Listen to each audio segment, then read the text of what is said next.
De pé, irmãos, por favor.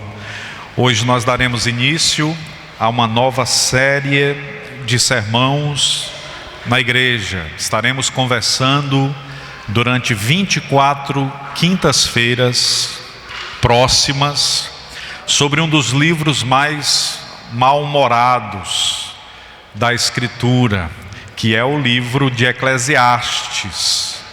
E nós temos lições preciosíssimas neste livro. Nós vamos ler o livro de Eclesiastes, a perspectiva de um homem que olhou para a vida apenas do sol para baixo.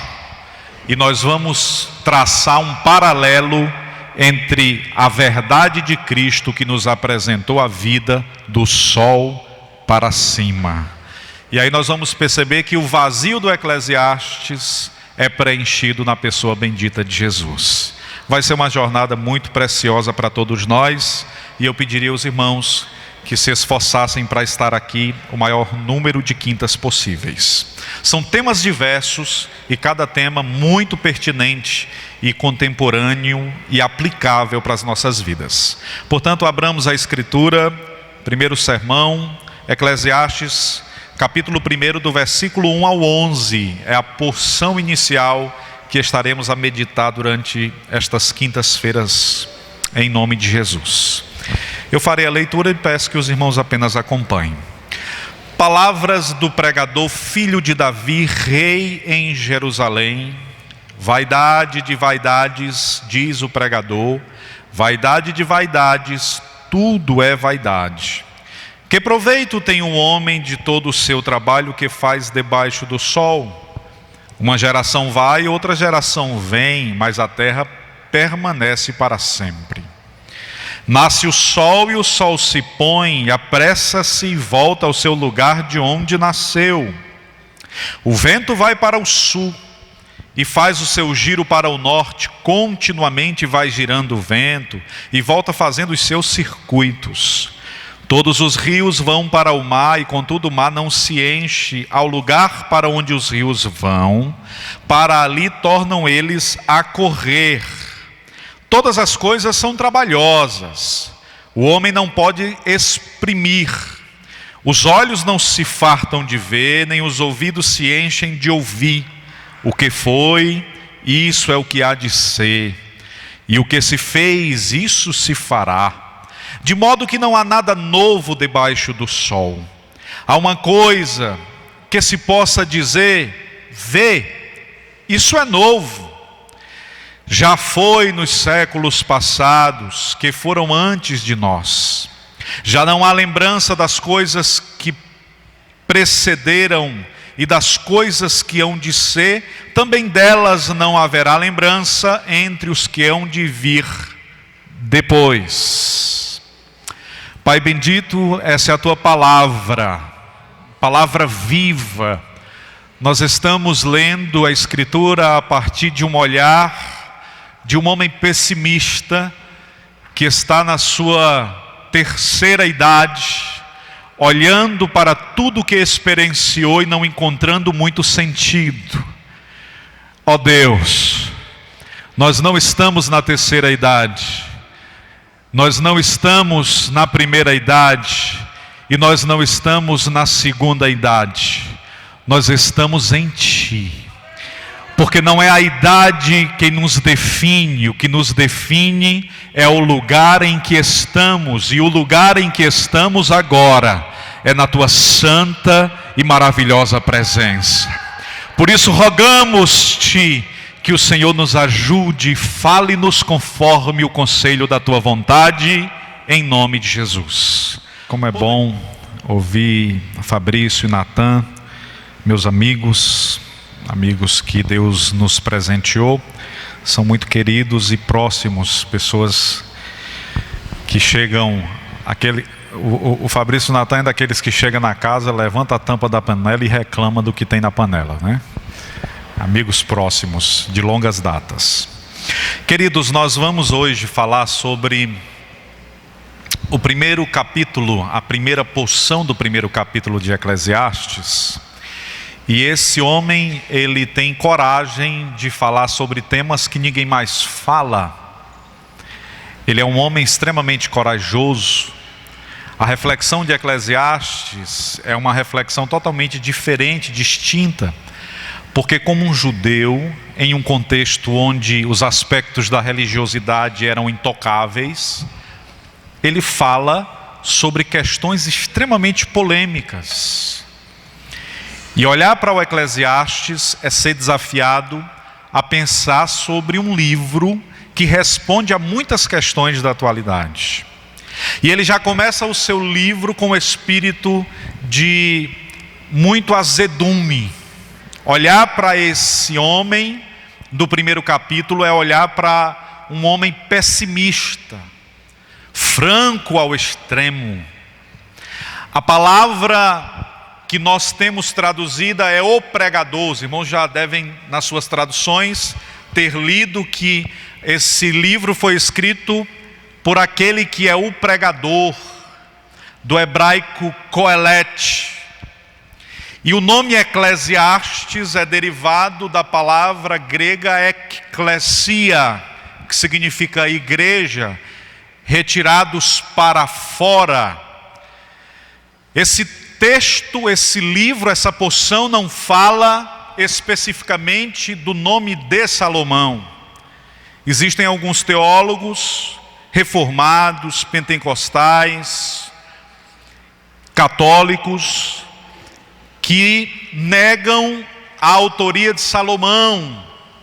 Porém, nós cremos e falaremos desse livro a partir da perspectiva tradicional, que ensina que foi sim Salomão quem escreveu este livro, tendo ele escrito o livro de Cantares em sua fase jovem, na sua jovenalidade, o livro de Provérbios na sua adultice, e esse livro presumem-se que ele foi escrito entre os 58 a 65 anos de idade. É um homem maduro, maturado, experimentado. E este Salomão, assim cremos, porque ele começa dizendo que é filho de Davi, rei em Jerusalém. Ora, por que alguns teólogos dizem que não é Salomão, embora ele tenha sido o único filho de Davi e rei?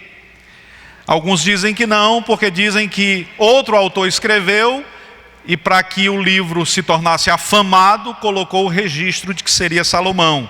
Porém, nós cremos que foi Salomão por causa de outros textos. Este homem é um homem que vai dizer neste livro que olhou para muitas coisas, desejou muitas coisas, e nada que os seus olhos desejaram, ele negou ao seu coração.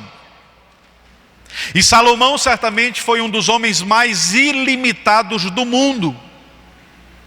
Salomão não tinha limites financeiros. Ele recebia mensalmente toneladas de ouro de impostos. Salomão não tinha limites amorosos.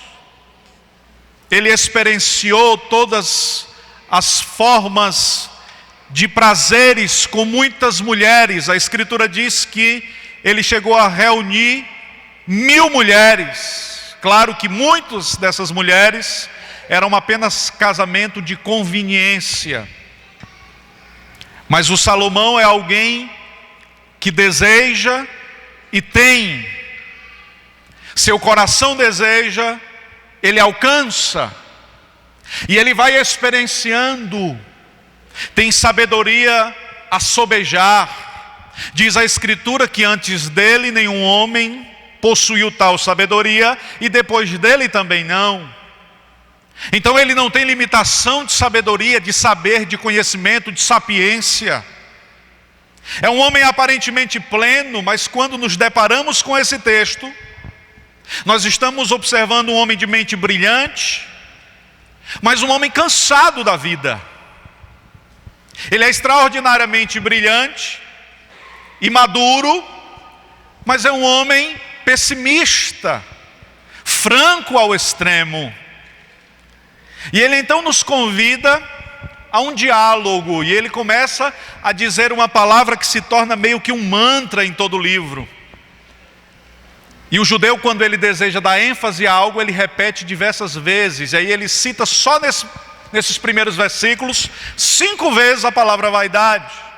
É citado quase 40 vezes no livro todo. Vaidade de vaidades, tudo é vaidade. Vaidade, no sentido desse texto em Eclesiastes, é vazio, é o niilismo, é aquela pessoa que não encontra sentido em nada, é aquela pessoa que caminha sem encontrar propósito. O que é vaidade?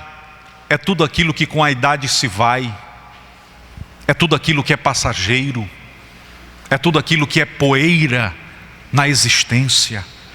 E o Salomão vai dizer o seguinte no versículo 1: palavras do pregador filho de Davi, rei em Jerusalém, vaidade de vaidade, diz o pregador, vaidade de vaidade, tudo é vaidade. E aí ele diz assim no 3: que proveito tem um homem de todo o seu trabalho debaixo do sol. Ele diz assim: que ganho tem um homem? Essa ideia da retribuição, ou a lei da retribuição, era uma ideia muito recorrente no pensamento judaico. Se você ler Provérbios, você vai encontrar essa ideia permeando todo o livro de Provérbios, porque o livro de Provérbios é um livro de registros de ditos judaicos. Essa ideia de que você precisa fazer para receber. E aí ele utiliza-se dessa expressão para dizer que proveito tem um homem de todo o seu trabalho. Ora, o Salomão não diz apenas isso, ele diz que proveito tem um homem de todo o seu trabalho debaixo do sol. Então ele nos deixa uma régua delimitadora. Salomão diz assim: eu não quero convidar vocês para examinar nada que está acima do sol. Eu quero convidar vocês para examinar a vida a partir daquilo que está abaixo do sol. Sabe por quê, irmãos? Porque o que está acima do sol ainda não estava desenvolvido no tempo de Salomão. Hoje nós sabemos que existe trindade. A trindade é formada por quem, irmãos? Pai, Filho e Espírito Santo. Eu pergunto para os irmãos: no tempo de Salomão havia trindade? É uma pegadinha nessa pergunta, irmão. Sempre existiu, irmãos. A trindade é ad eterna, ela é incriada. Amém, irmãos? Inclusive a trindade não existe, a trindade é.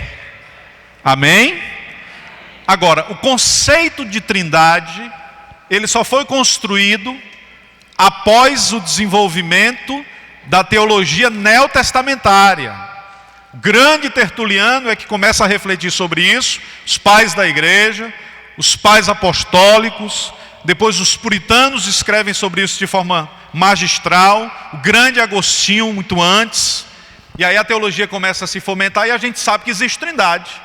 Nós sabemos que existem seres angélicos, nós sabemos que existe uma hierarquização nos céus, nós sabemos que existe paz e harmonia, nós sabemos que existe uma cidade, nós sabemos que existe um tempo eterno, nós sabemos que Deus habita no eterno agora, nós sabemos que Deus não está limitado ao tempo e ao espaço, nós sabemos que Deus não pertence ao Cronos, mas ao Kairos. Nós sabemos muitas coisas, por quê? Porque a teologia do Novo Testamento nos fez perceber aquilo que está acima do sol. Mas o Salomão só conseguiu enxergar as coisas abaixo do sol, por isso ele é um pessimista. E aí ele olha e diz assim: que proveito tem o homem do seu trabalho, que resultado ou que ganho tem o homem do seu trabalho. E se a gente faz um paralelo, e nós vamos sempre manter esse diálogo entre a teologia de Salomão, ou a teologia salomônica, e a teologia do Novo Testamento, você vai encontrar lá no Novo Testamento uma frase parecida. Só que enquanto Salomão faz a pergunta: que proveito tem o homem do seu trabalho debaixo do sol, você vai ouvir alguém muito precioso para nós, fazendo uma outra pergunta: que aproveita o homem ganhar tudo que está embaixo do sol e perder o que está acima do sol. Observe que a pergunta de Jesus é a retórica, é uma pergunta retórica, ela é semelhante à pergunta de Salomão. Mas enquanto Salomão diz assim: que proveito tem o homem, porque eu espero receber algum ganho do trabalho que faço, Jesus vai nos dizer: não existe ganho algum, e não espere novidades e ganhos dos trabalhos que você faz aqui. Você tem que investir lá, nas coisas que são de cima.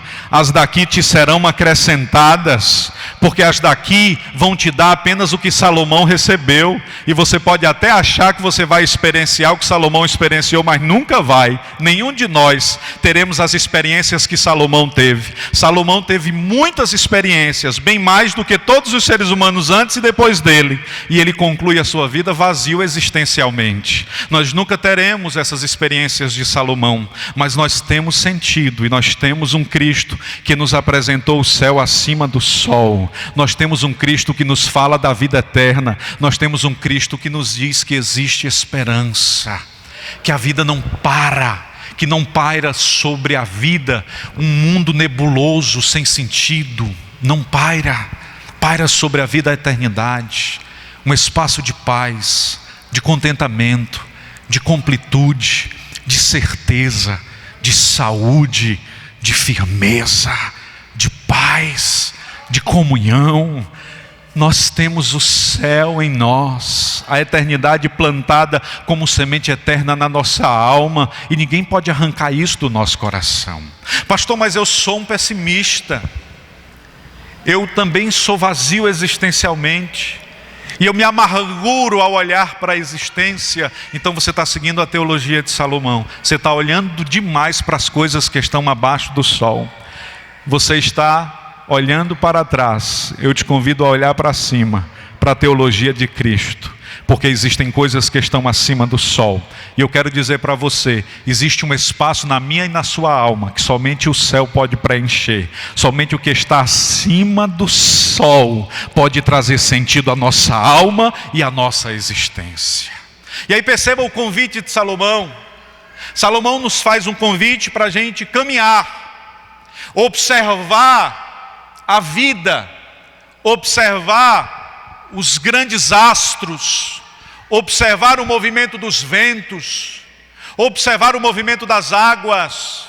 E aí o Salomão observa e diz: eu estou observando e observando, e eu não estou vendo resultado nenhum.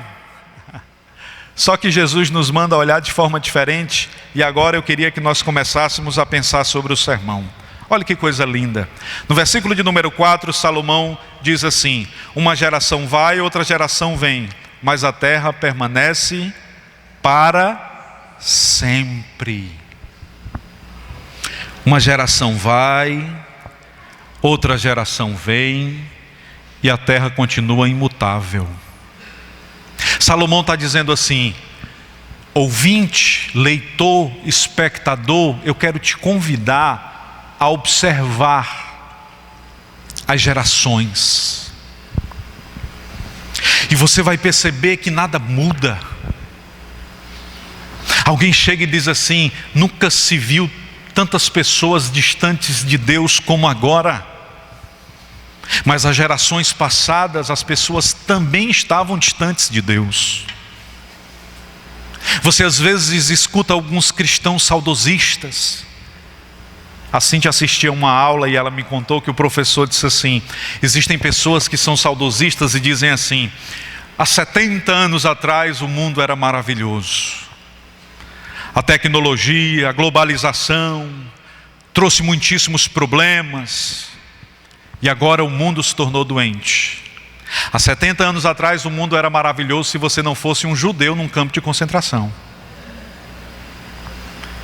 Porque se você fosse um judeu no campo de concentração, na Segunda Guerra Mundial, você estaria vivendo o pior momento da história da humanidade, onde 6 milhões de homens, mulheres, crianças foram massacrados por causa de sua opção sexual, por causa de se tornarem pessoas com doenças psicossomáticas, esquizofrênicas, por causa de serem judeus de nascimento, só porque pertencia a uma outra esfera de reflexão religiosa, essas pessoas foram mortas.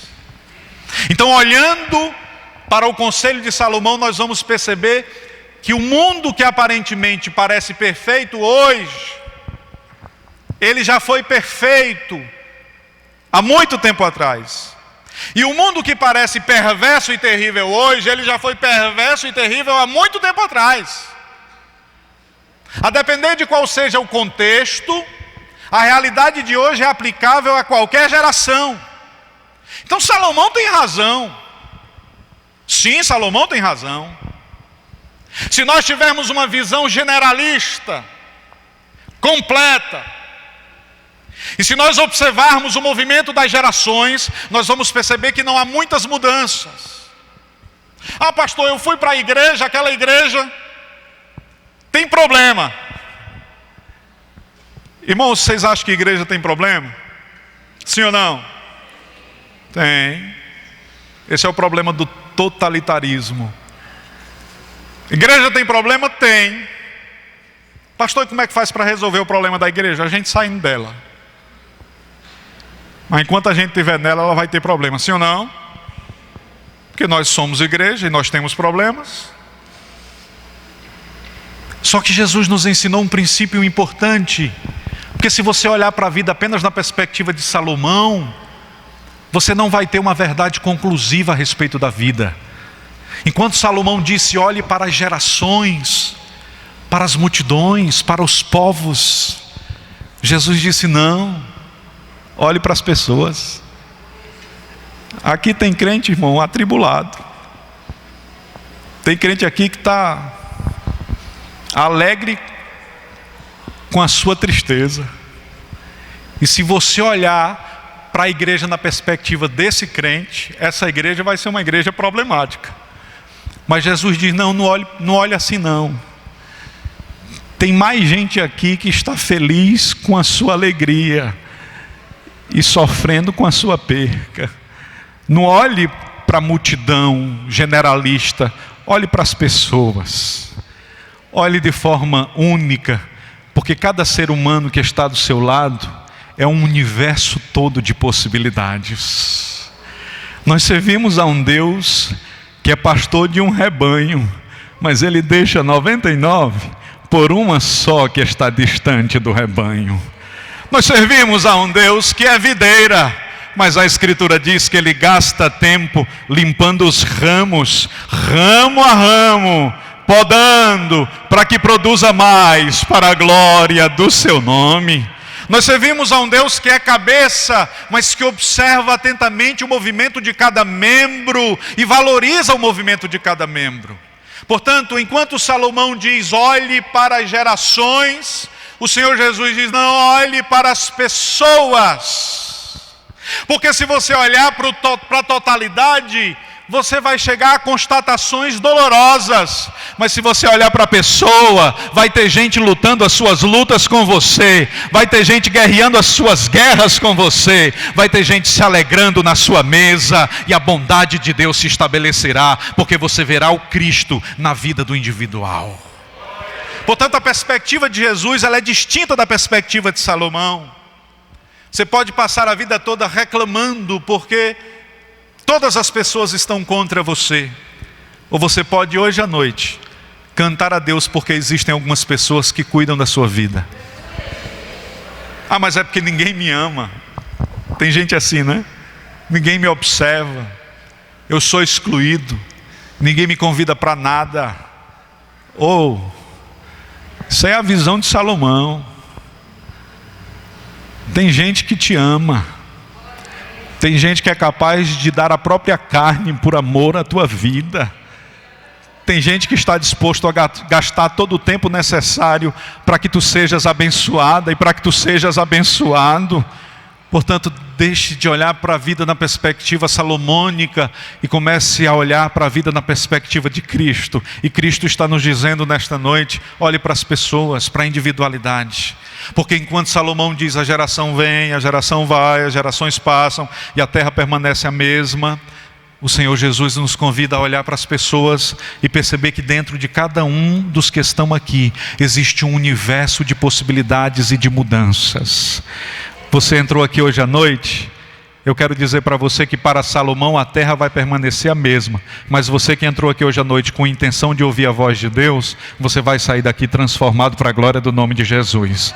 E Deus vai fazer cirurgias em áreas da sua vida que você deseja há muito tempo. O Senhor trará sobre nós sua graça e a sua bondade, porque a terra de Salomão pode permanecer a mesma, mas existe um universo existencial, que Deus é Senhor de todo esse universo, e Ele está em cada um de nós, e se Ele desejar nessa noite, Ele transforma-nos conforme a imagem do seu Filho Jesus Cristo. Portanto, a gente pode olhar para o todo, olhar especificamente para alguns. O projeto de Deus é que estejamos prontos a olhar atentamente para alguns, e assim a gente vai celebrando, cantando e bendizendo a bondade de Deus sobre nossas vidas. E aí ele sai desse ambiente de gerações, de povos, e ele então no versículo 5 diz assim: nasce o sol e o sol se põe, apressa-se e volta ao seu lugar de onde nasceu. Para Salomão, o universo é um sistema fechado. Ele convida para o diálogo o maior de todos os astros conhecidos. Eu digo o maior de todos os astros conhecidos, porque o Hubble tem feito algumas descobertas nos últimos anos, e esse telescópio tem apresentado à ciência a ideia de que a nossa Via Láctea é apenas uma pequena das muitas possibilidades que o homem tem de alcançar na eternidade. Então é possível que exista algo maior do que o Sol, mas o astro maior conhecido até agora é o Sol, que sabemos. E Salomão, na perspectiva dele, ainda mais. É possível até que alguém já tenha encontrado um astro maior, mas no tempo de Salomão esse era o visível. E ele diz assim: olhe para o gigantismo do sol. E você sabe quando ele usa essa expressão, apressa-se a voltar ao seu lugar, na tradução hebraica é arquejando, ele volta para o seu lugar. Ele diz assim: o sol já não suporta mais, ele está cansado de tanto mesmismo. Ele repete a mesma coisa todos os dias. Ele nasce, se põe, ele nasce, se põe. E aí ele diz: é um ciclo monótono e sem sentido algum. Para Salomão o mundo é um sistema fechado, mas nós cremos num Deus que fez o mundo com um sistema fisicamente organizado e com leis claras. Mas Ele entra nesse mundo e interfere nas leis que Ele mesmo criou. Nós não cremos em um mundo sem milagres. Nós cremos no mundo onde Deus faz milagres. Nós não cremos em um mundo sem sentido. Nós cremos em um Deus que realiza prodígios. Irmãos, quem acredita em milagre aqui? Salomão diria assim: é tudo a mesma coisa. Mas é porque Salomão não leu atentamente. Se Salomão tivesse lido Josué 10, 6 e 14, ele ia perceber que o nosso Deus deteve o sol até que Josué vencesse a batalha. Se ele lesse Isaías 38, do 1 ao 8, ele ia ver que Deus fez o sol retroceder como um sinal ao Ezequias. Se ele lesse Êxodo 14, ele ia perceber que o nosso Deus abriu o mar vermelho para o seu povo passar a pés enxutos. Se ele lesse 1 Reis 17, ele ia ver que Deus reteve a chuva por 3 anos e 6 meses por causa da oração de Elias. Se ele lesse Marcos capítulo 4, versículo 35, ele ia perceber que Jesus, com um bradar de sua orientação, acalmou o vento e o mar, e eles se aquietaram e passaram a cochilar. Nós cremos num Deus que intervém, que faz milagres. Cremos num Deus de milagres. Nós não cremos num universo fechado, sem sentido. Nós cremos num Deus de milagres. A perspectiva de Salomão é: olhe para o sol e você não vai ver muita coisa. O sol nasce e o sol se põe e nada acontece. Aí Jesus vem e diz assim: Eu não quero que você olhe para o grande astro. Olha o diálogo de Jesus com Salomão. Eu quero que você olhe para os pássaros.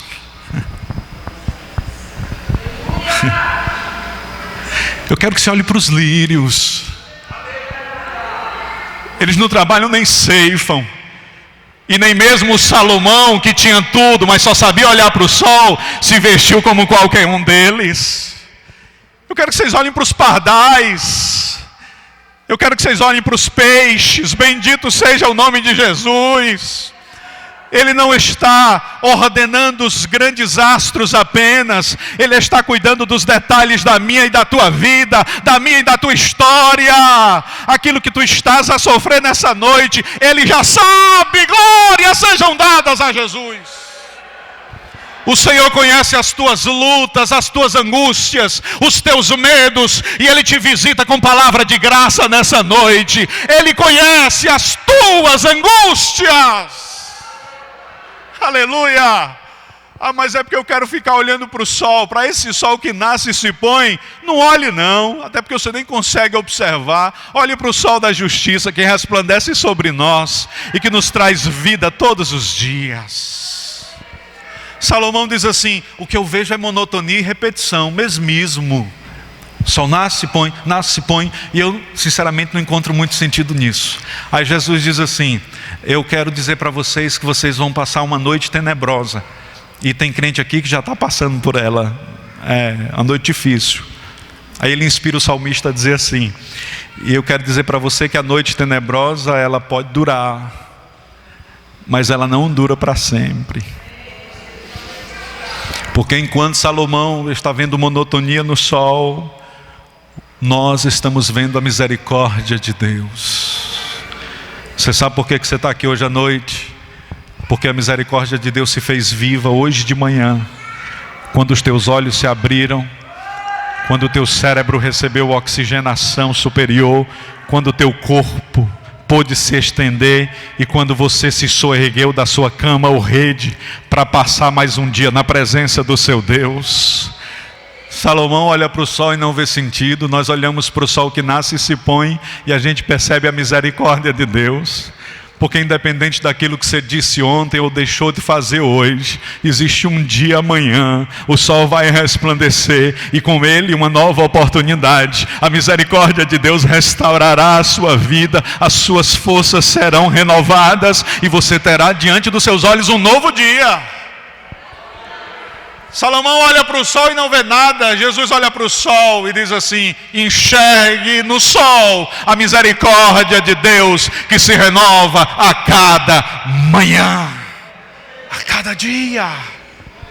Portanto, nós precisamos compreender que tudo aquilo que a gente escreve, pensa ou fala está atrelado à nossa cosmovisão, à nossa visão de mundo. O Salomão, irmãos, tem uma visão de mundo limitada pelo sol. Mas nós conhecemos aquele que habita nos mais altos céus, cujo resplendor é extraordinário. Diz a Escritura que os seres angélicos precisam cobrir o rosto com as asas e proclamar constantemente: Santo, Santo, Santo é o que era, o que é e o que há de vir. Olha como é interessante Salomão. Salomão diz: olha, você tem que olhar para o sol, mas não apenas para o sol. Ele sai do campo visível, resplandecente, para o campo do invisível. Versículo 6 ele diz assim, é curioso o livro de Eclesiastes: o vento vai para o sul. Olha aí, Salomão está tentando ensinar o que Jesus não ensinou. O vento vai para o sul e faz o seu giro no norte. Salomão era bom, né? Sabia até onde o vento faz a curva.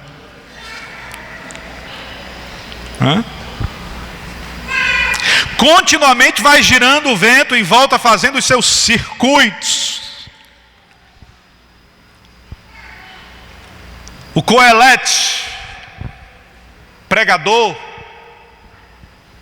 que presidia a eclésia, Salomão, está tentando nos explicar o inexplicável.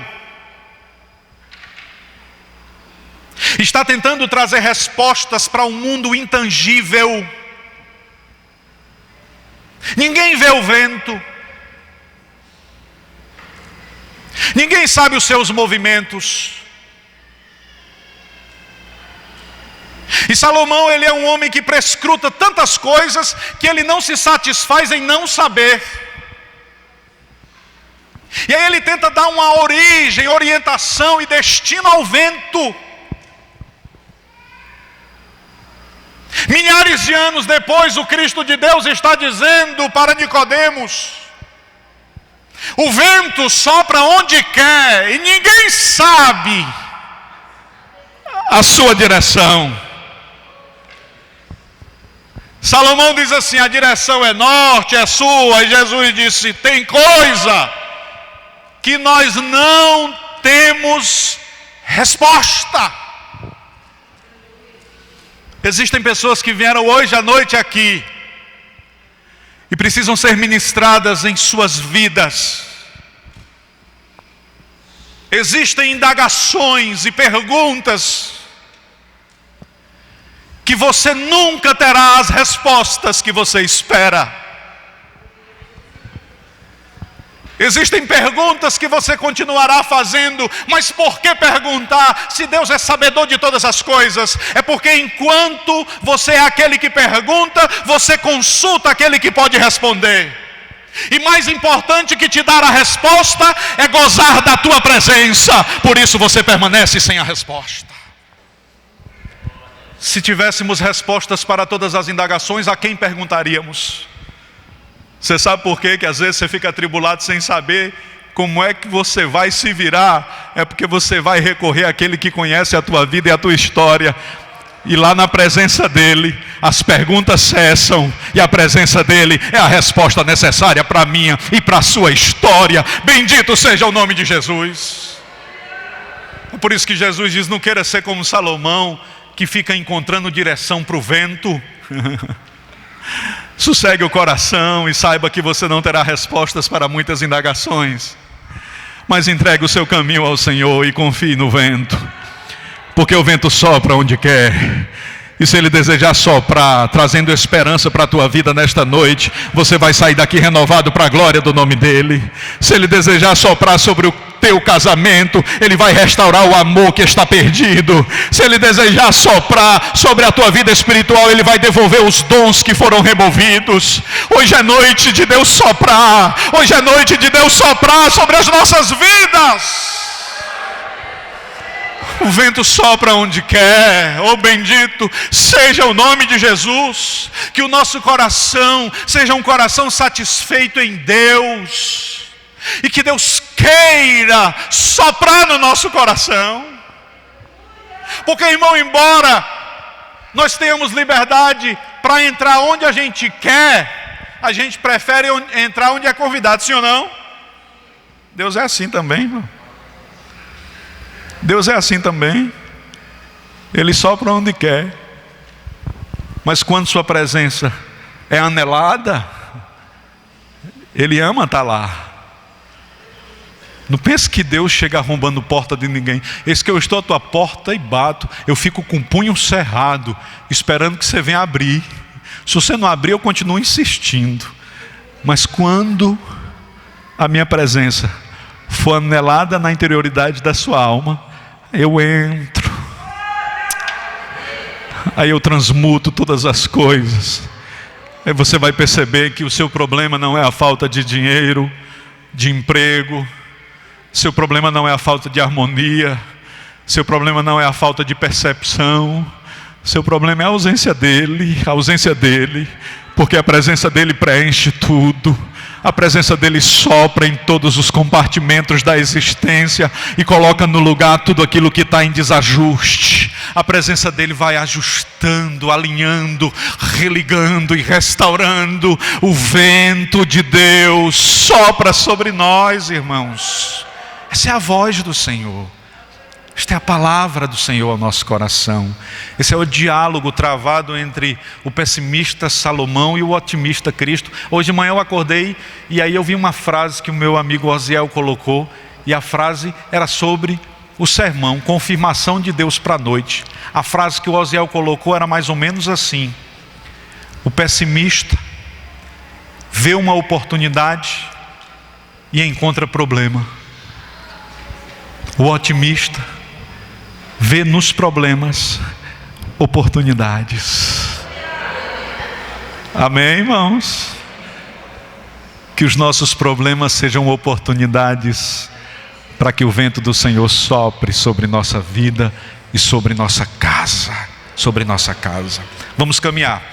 Todos os rios vão para o mar, contudo o mar não se enche.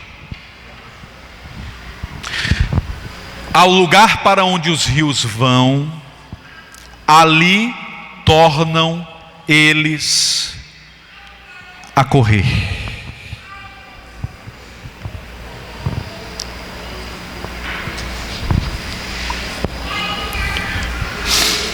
Ao lugar para onde os rios vão, ali tornam eles a correr. Jesus agora fala sobre a água. E é interessante que o sol, utilizando-se do vento, executa o processo de evaporação. As águas são lançadas às nuvens. O que são nuvens?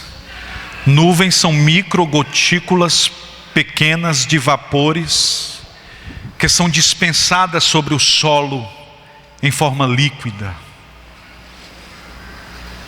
E quando dispensadas, formam lagos, açudes, rios. Salomão olha para o grande mar. O que é maior do que o mar, irmãos? Salomão olha para o grande mar. E Salomão olha para os rios. E ele percebe que os rios desembocam no mar. Mas o mar nunca se enche.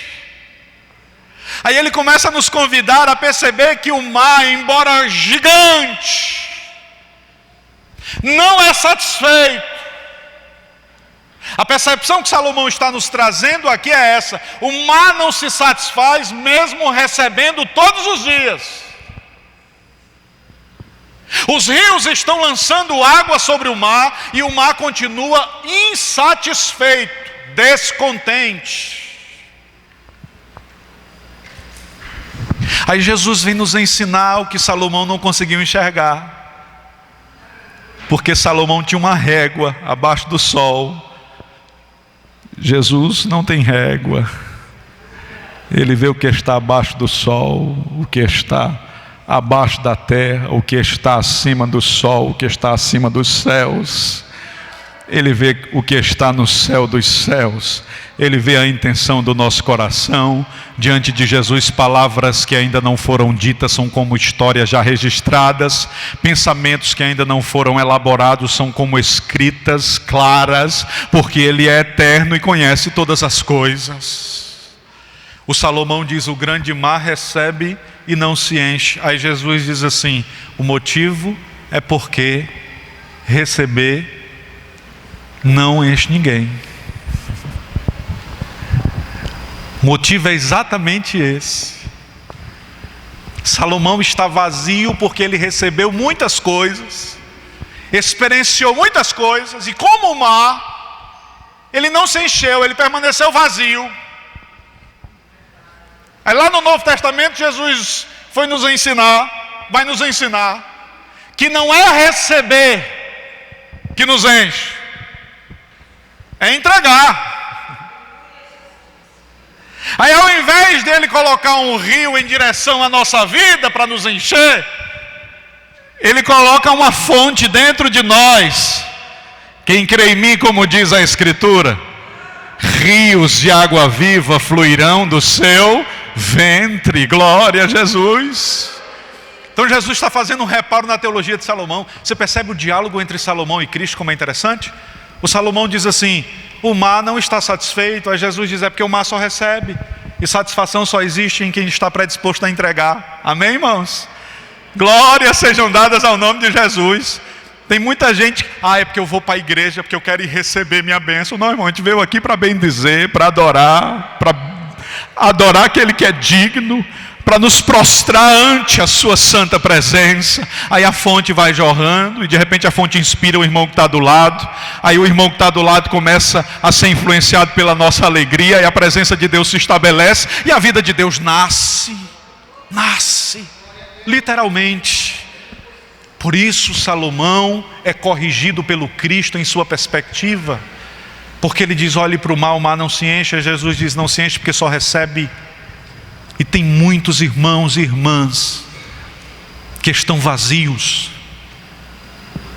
porque o seu relacionamento com Deus está atrelado àquilo que eles estão recebendo, porque esperam de Deus receber coisas. E eu queria dizer para você uma verdade eterna: Deus pode te dar todas as coisas, você vai envelhecer vazio. Porque todas as coisas, mesmo advindas de Deus, elas não podem preencher a nossa alma. Agostinho disse: fizeste-nos para ti, e a nossa alma não encontra satisfação enquanto não encontra a ti. Deus é a satisfação da nossa vida.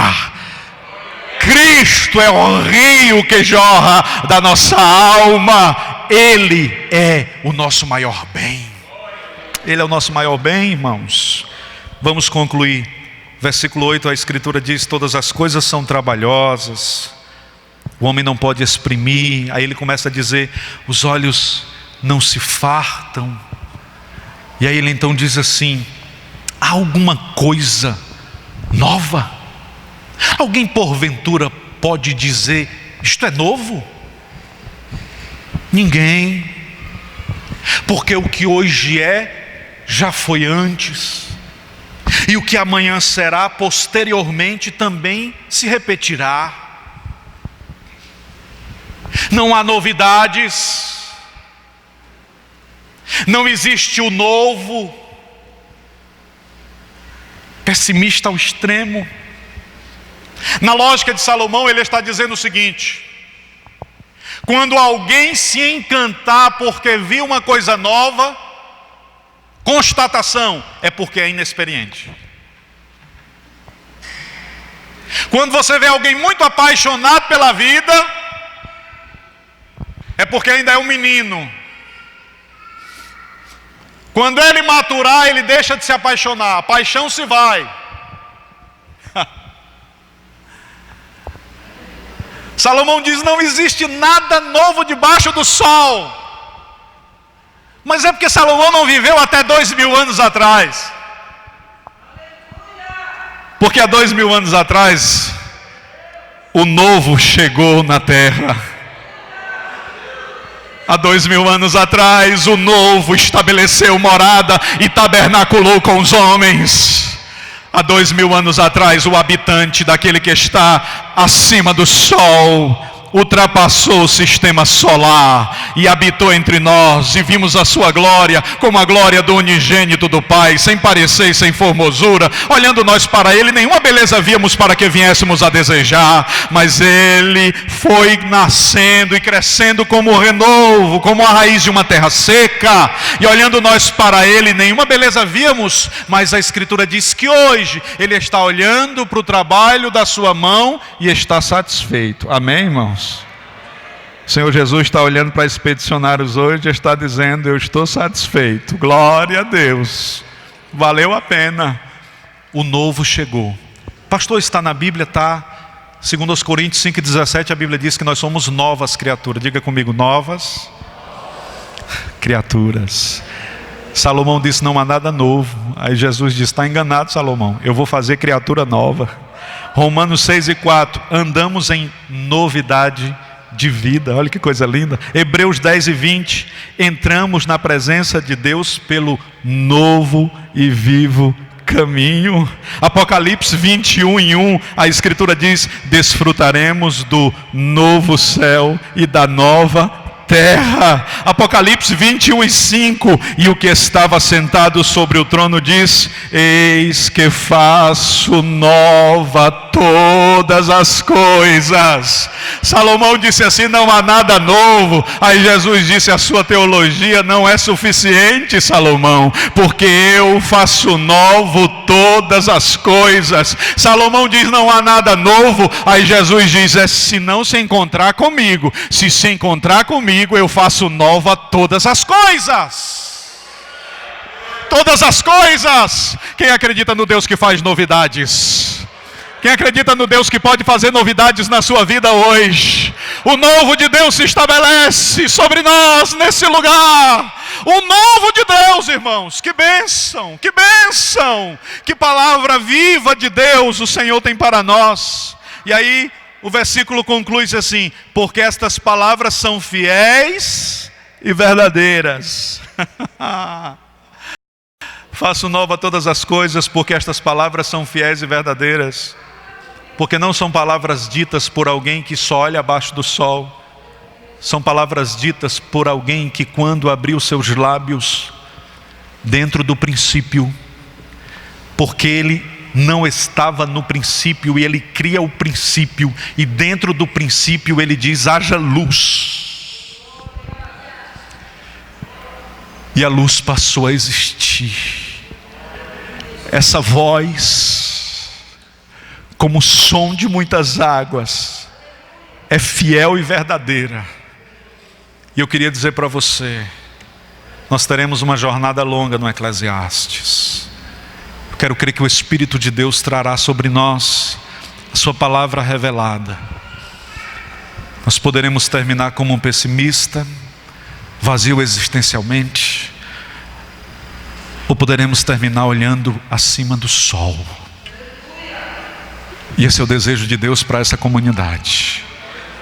Que o sol não seja o nosso limite, mas que a presença de Deus seja o nosso anelo. Amém, queridos? Vamos nos colocar de pé.